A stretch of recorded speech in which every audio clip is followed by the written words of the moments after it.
God. Ask God.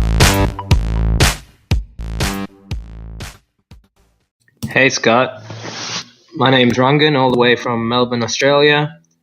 So I've listened to a few podcasts, and after listening to some of yours, I decided to take that first step and get started on Amazon. So did it from here in Melbourne, and it's been quite the challenge, but the first month has been pretty rewarding with revenues over 4K, which has been fantastic.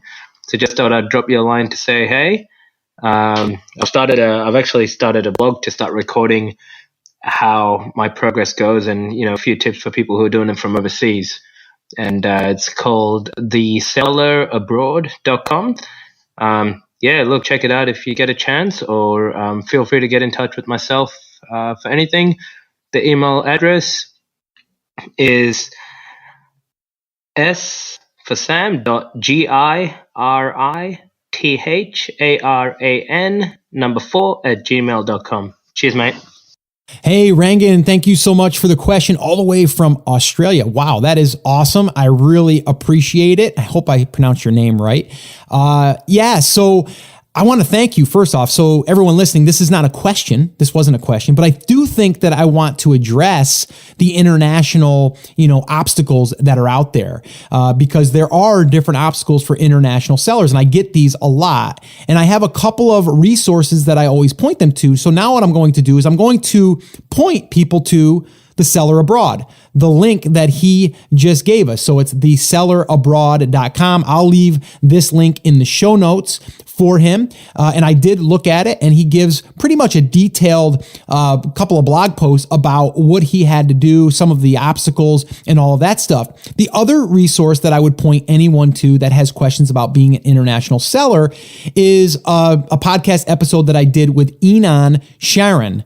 I probably didn't say that last name right either, but I believe it's right. But yeah, Enon actually went through his entire journey as far as how he got started, and then from being an international seller to getting that product to Amazon's warehouse. And he had a lot of obstacles that he overcame, but he also shared that on that episode. That episode is number 98. So episode 98, that is at theamazingseller.com/98. Again, we'll link this up in the show notes to this episode. Okay, so I would point people to those resources right now. Now, let me just say this, and this is what I usually tell everyone. I mean, I've got people now that are in our private class as well that are international sellers. And it always comes down to this too, that the other question is not just about inventory, but how do I get reviews, and how do I do that stuff if I'm not inside of the US to be able to do that? I don't know anybody in the US, or how do you do that? So one little thing here for international sellers that are thinking about reviews as well, because I know that's a question that comes up a lot, is I would use a third-party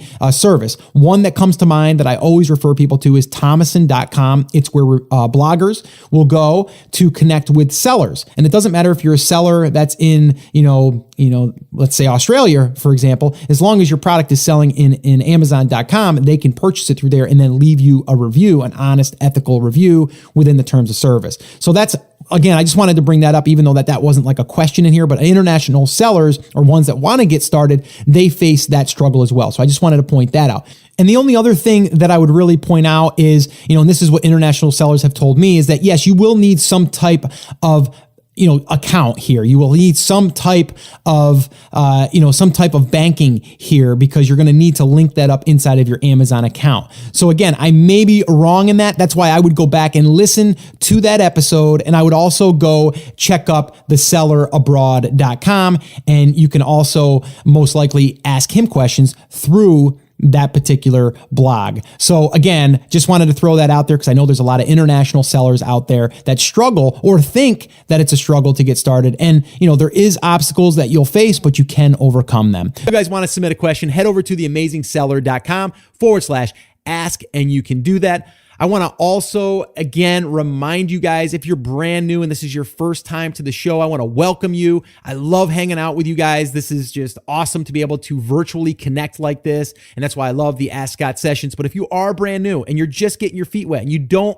understand the entire process, the entire business model, I would recommend attending one of my live free workshops. This is where I break it down for you in 5 phases: how to pick a market and a product, how to source it, how to do a pre-launch, how to do a launch, how to promote the product, and everything in between. We go over that on a workshop, and we go through every single thing. We also do live Q&A. So if you want to attend one of them, I would love to invite you to the next one, and you can register for the next one by heading over to theamazingseller.com/workshop, and you can register there for an upcoming workshop.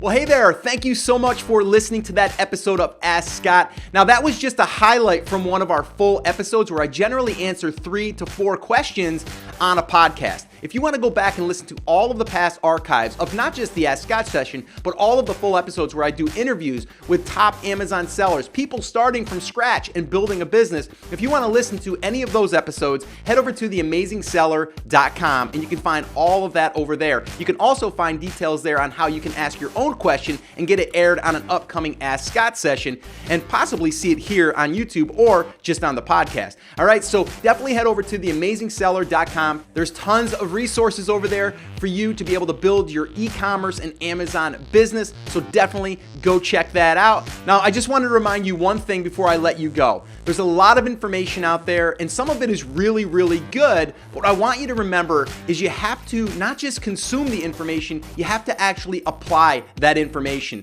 So take this information that you learned here today and apply it to your business, and this way here you can get results. As my shirt says, I wear it almost daily. Take action. We'll see you guys.